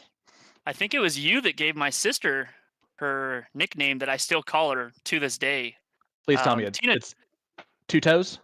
Tina Two Toes. Oh my gosh, that's amazing. Zach Hunter, speaking of amazing, oh, that's such a small world. Gets it done. 4.50 to defeat his good buddy and friend Eric Holmes. I mean, kind of rude, but that's fine too. One of them had to win, and it happened to be Zach Hunter. It looks like he might be wearing Hey Dudes, which is the official sponsor of darts for the best thing to wear. Although he's kind of on his own, it looks like in Houston. I can also say that I am one of those that wear Hey Dudes to throw in. So, I mean, hey, it's like you're walking on clouds. So. Exactly. The dogs will never be barking if you're wearing Hey Dudes. Correct. All right, guys. Well, before we head to a short-ish break, Season 5 of the Cricket Singles Challenger Series, or the CSE Challenger Series, Monday and Wednesdays, 8:30 p.m. CST, starting August 21st. Great names always involved. Some big names that have joined the list. Jeremiah Millar back in the CSE Challenger Series, and it just keeps getting bigger and better than ever. So not only is Monday nights going to be amazing, Wednesday nights are also going to be amazing. My good buddy James Edwards is playing for the first time in CSE Challenger Series in Division II from Indy. So when you have your people from your like home area, that's always fun too. But that starts on August 21st. Partners Promoting Darts, USA Darts Facebook page. So make sure you hit that like button if you have not done so already to get ready for that. It's always a great way to spend your Monday nights and Wednesday nights. But hey, let's take a break. You know, we've worked really hard. We did this one match after our last break. It took about 5 minutes. So it's nice time to take a little bit of break here. Guys, don't go anywhere, though. Hit that share button, hit that like button. We'll be back with more action. We got Mike Maloney left. We have the stadium still left in this bad boy. We have the whole stadium left in this competition. So the whole stadium, yep. That's awesome. But guys, don't go anywhere. We'll be right back with more coverage right after our break.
All right, you're looking at it. Daryl Cortez is diddling up from the stadium, taking on Mark Mears, playing out of the West Coast, West Coast Florida Darters. Is that what it's called? West Coast Darters of Florida.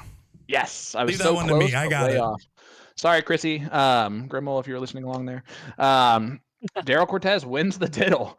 So 46-6-7. This is a race to 2. This is the third place match, if I'm not mistaken. Loser is guaranteed fourth. Winner is guaranteed third. Is if they lost their next match. So what you're trying to say is that both these guys have done their job today. Correct. They have qualified for the elite finale. And that is the goal there overall. And as we look over at the other brackets real quick, just to keep you guys updated, Mike Maloney is sitting in the king seat in bracket number 1.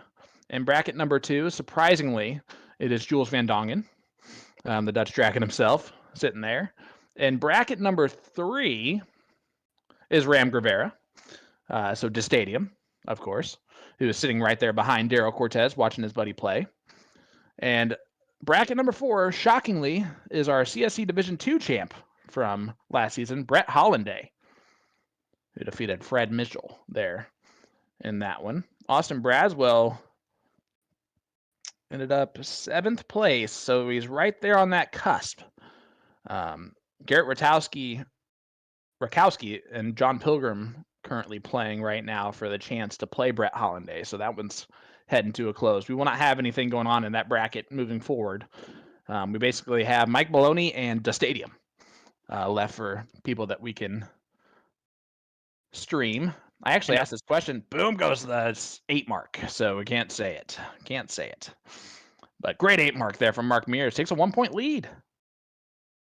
Not anymore. And There's there a boom goes the dynamite from Daryl Cortez. All of them in the bed of the 18s. As And Mark Mears will look up at the 18. That last start was not good. Not good on that last start. But Daryl went crazy on those 16s and 15s, so opens back up the door for Mark. The entire stadium is laughing at what Daryl just did. Those are the friends that you don't need enemies for, you know?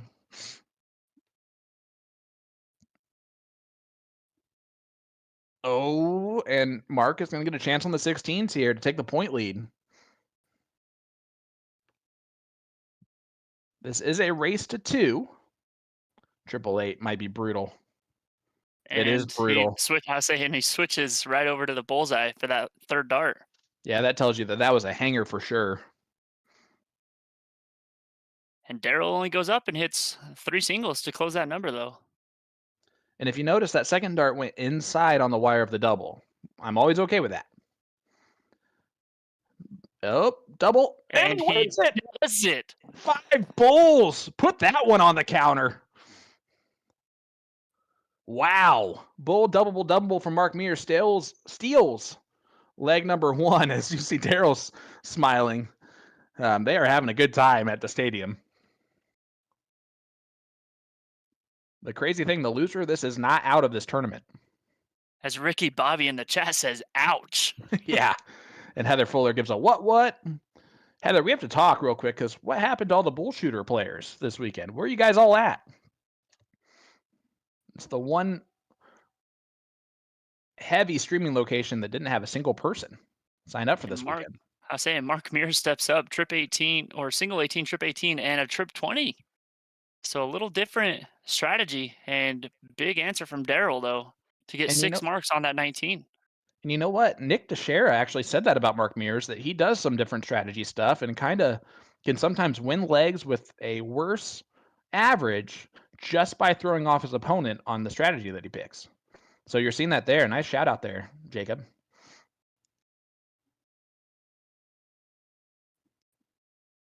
I can hear my children and wife coming home from the pool. Ricky Bobby says, I did that the other night to someone. It feels good, but we know the pain when it happens to us. 100%. I don't know. I don't think I've ever done that before. I probably have had it happen to me multiple times though. And Big closes there. 7 mark from Daryl right there to try and My goodness. get the upper edge on this one. And again, I mean, like we were saying, Mark Mears closing that 17, leaving the 16 and 15 for Daryl. See if we see a clean transfer here. He's going to. Oh, he does do the clean transfer. So Daryl looking to win leg number 2, unless something crazy happened for Mark, which did happen in leg number 1. So you never know. And I don't. Wow. Mark going straight back at it. I mean, does he leaving have Daryl the. He does have winning darts too if he returns. He's not going Daryl to. does it in 2. That would not look like a bull double bull, but that's okay. Board don't lie. As Heather replies to you, I'm not sure where they are all at. Yeah, so, that's crazy. But as we will go to a diddle.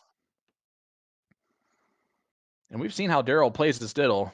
Oh, that's kind of like that. Just barely missed that 180 that we've already seen on stream for a diddle. Do you wonder if all of the people behind him are trash talking him the entire time while he plays? I feel like that would be how my area would do things. Like they would just be behind me, not building me up. They'd be trash talking me the entire time. I think if I was probably the same for me here in Utah. Definitely agree with that. They would probably just be trash talking and trying to get under my skin, but also rooting me on at the same time. I would think it would. Yeah, I would think it would loosen me up at the end of the day. Yeah. To have something like that happen. So here we go. Last leg is 0-1. Wait a second. What is this? And Daryl's like, wait a second. This is completely new. What's going on here? Open in, open out, full bowl there, Daryl. Okay.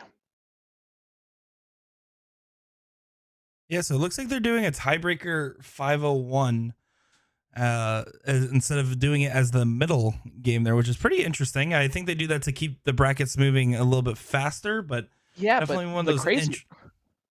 The craziest part about this, Bud, is that they don't even know not to shoot at the bulls. They think that was a diddle again. Mark just thought that was a diddle. Daryl's saying no. Mark this is Mears the 0-1 game. They're so confused with each other. I don't know if I like this. And a big put it on the counter though for Daryl. Yeah, it almost ruined Mark's chances out of the gate because he didn't know that it was an 0-1 last leg decider. Carly saying the men's format is cricket 0-1 for Lucha side. We just haven't seen a game 3. That's really what's happened. Interesting. Mark well, Mears thank you, boss. Aiming at that trip 20. I don't think they've seen a last leg decider either. This is interesting. Not the same format. National women's format is cricket 0-1-0-1. Okay.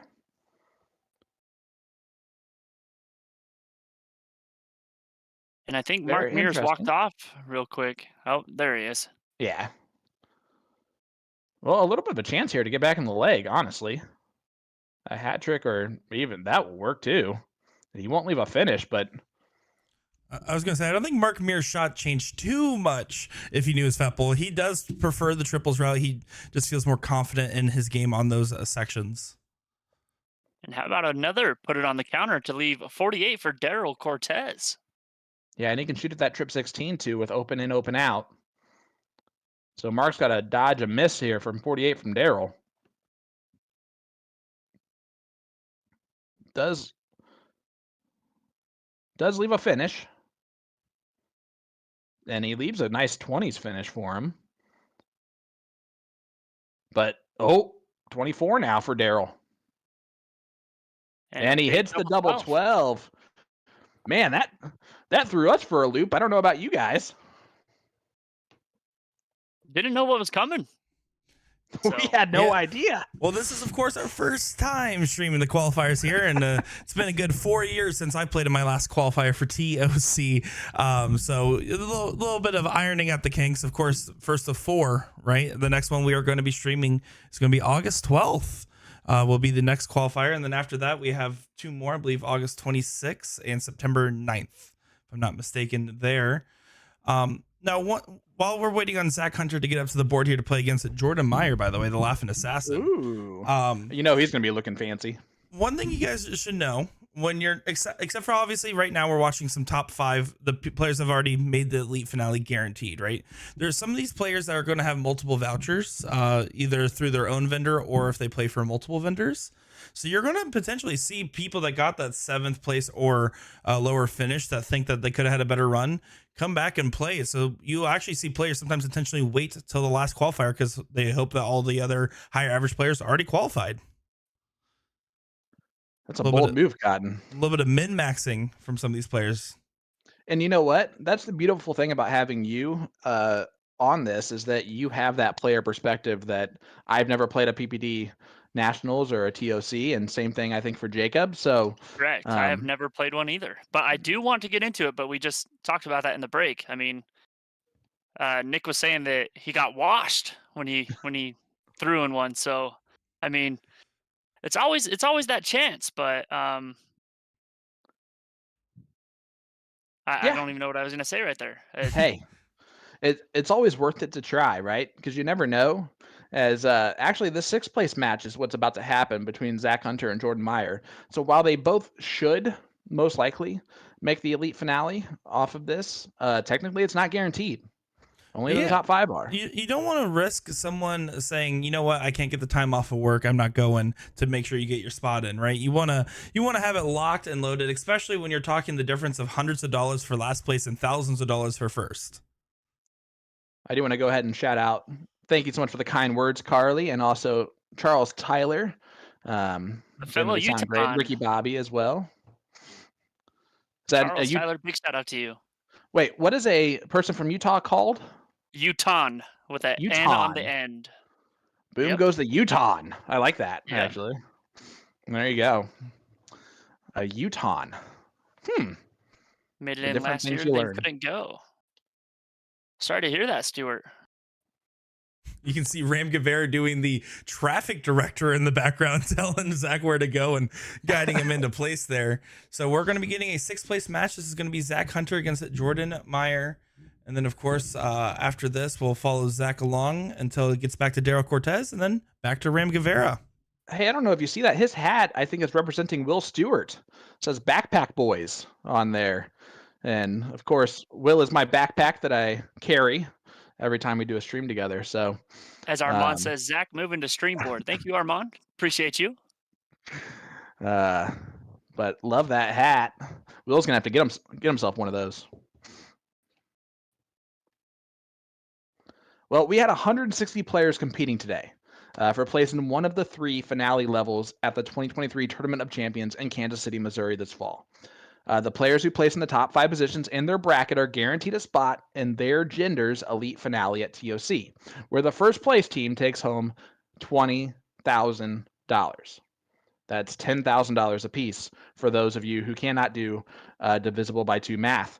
All other matches are to be started within 10 minutes. The match, that's not what I'm supposed to be reading. They are. They're all doing great. Prize money, first place is $300. Second place, $250, $150 for third, $100 for fourth, $50 for fifth. 6th through 8th is $50 as well. 9th through 32. Hey, you got $25 for playing in this. Congratulations. The top 5 are the ones who are automatically guaranteed that elite finale entry, which is kind of what everyone's playing for today, no matter what. Zach Hunter is playing a last chance bracket, so it's a race to 1 cricket.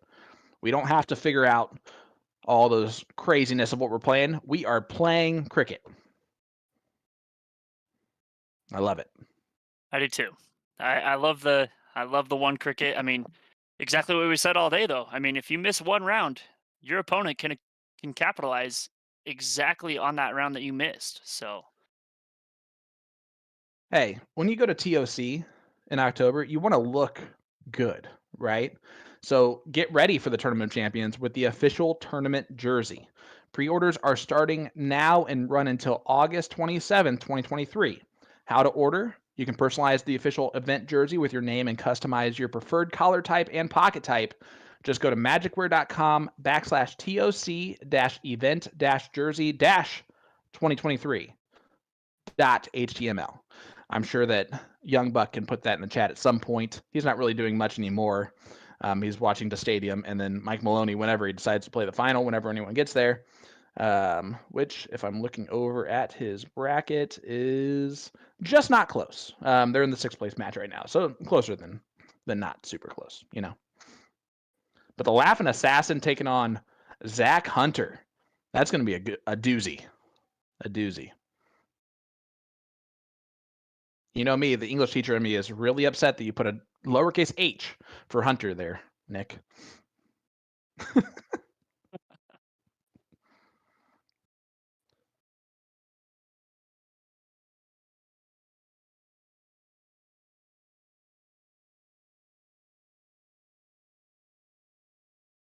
I'm just watching whatever you're doing. That's why I'm not saying anything anymore. My ADHD distracted me with what Nick is doing in the background. Mike Carter with the googly eyes, and Heather Fuller right away. Why aren't you playing? Why did you not play in this one? And I think Nick gave a really good answer there earlier, that sometimes they'll wait for the last one just to, you know, kind of weed out all of those guys. Right now, you know that you don't have to play Jules Van Dongen. You know, you don't have to play Mike Maloney if you play with other qualifiers. Like, that's nice. You don't have to play Ram. All of those guys that finish in the top 5, you don't have to worry about anymore. That's always a win, right? It takes away 20 people. 20 of those top level guys that you just, yes. I'm actually surprised then that the stadium had as many people sign up as they did for the first one. As Mike Carter replies, signed up for a different week due to plans. Exactly. I had a local female from Utah that actually did the exact same thing.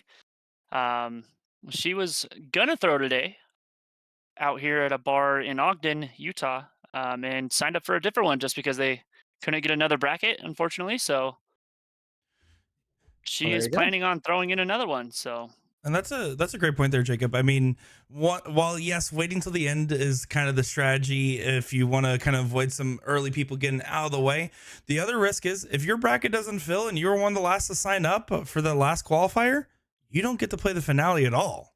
So that is something that is your other trade-off, right? So this is not advice to delay to the last qualifier. This is just purely experience talking about it. Heather, correct. Yes, that would be Jillian J. Phillips from Utah. Yes, that is my.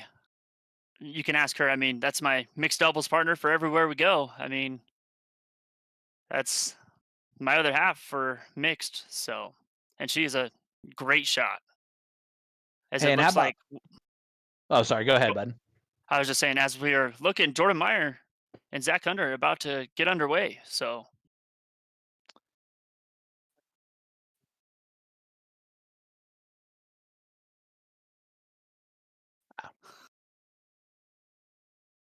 Well, fun fact, Jordan Meyer is actually playing at a streaming location and not playing on a streaming board. So Nick didn't want us to say that out loud, but I'm going to anyway. What the heck, man? These are 2 Division II CSE Challenger Series participants this season. So there you go. And it looks like Jordan Meyer will get the start in this race to 1 cricket. So, and I Sean, lied about what's your Zach. opinion? Oh, Caleb and Devin. Caleb and Devin, not Zach. Okay. Give me your opinion. Zach's in Division 1. Yeah, I was just saying that I think that whoever's going first on this one, I mean, you kind of have the upper hand. I mean, it's a race to 1 cricket. But like we were saying, you can't miss that 1 round because your opponent can capitalize no matter what. Oh, absolutely. Going first in a last chance bracket is extremely important. It almost puts as much pressure on the diddle. Now, that being said, they are playing cricket, which does allow for a little bit more kind of leeway. We've seen a lot of breaks of throw in cricket so far today. So that's an interesting way to look at it as well. But yeah, so we have Division 1 taking on Division 2 here. Jordan Meyer's played in Division 1 before of the CSE Challenger Series. So this is a good just precursor to Season 5 CSE Challenger Series. The retro video game season. Jordan Meyer currently on his book is averaging a 4.508 to Zach Hunter's 4.779. So while Zach does have the higher book average here, you have to remember Jordan has a lot more experience in the game. He's been around a little bit longer, and he is definitely familiar with the PPD circuit, and it's showing right now. Look at Jordan Meyer just rolling right now. Again, he's in Division 2 of the CSC Challenger Series. Zach Hunter in Division 1, and Zach's even wearing Hey Dudes, which, yes, is always my go-to on if a player is better than another player. I'm just waiting to get sponsored by Hey Dudes. That's all I'm trying to do. I wish. My wife wishes too, because then I stop buying them. And it's funny that you say that, because I think it was a conversation. I think Nick and Will down at Team Dart NDA this past year, we're going to go around and like see if they can get a tally of how many pairs of Hey Dudes were in the building. Yep. Well, hey dude, this one's almost over. Jordan Meyer is just rolling through that. It's a tie ball game point wise, but Jordan just needs 2 bowls to wrap this thing up. This in 5 rounds. Less than 15 darts if he hits him in the first 2. A 14 darter. A 14 dart cricket leg, a 5.87? 5.7. Gets it done. Only 95 points total scored, and Zach just ran into a buzzsaw there. Armand says tough. Yeah, that was tough. Exactly what Armand just saw in person. I mean, Jordan Meyer coming out swinging and capitalized. So, yeah, you are not wrong there. Well, they're in the 5th place match in the first bracket. Second bracket we don't care about, but they're in the 4th place or 5th place match. We care, just not streaming wise. Daryl Cortez is waiting for a hot minute. As it'll be Jordan Meyer taking on Jamie Barassa, and then the winner of that gets Mark Mears, and the winner of that gets Daryl Cortez, and then Rams waiting in the final there. So we might have a hot minute of a break in the action.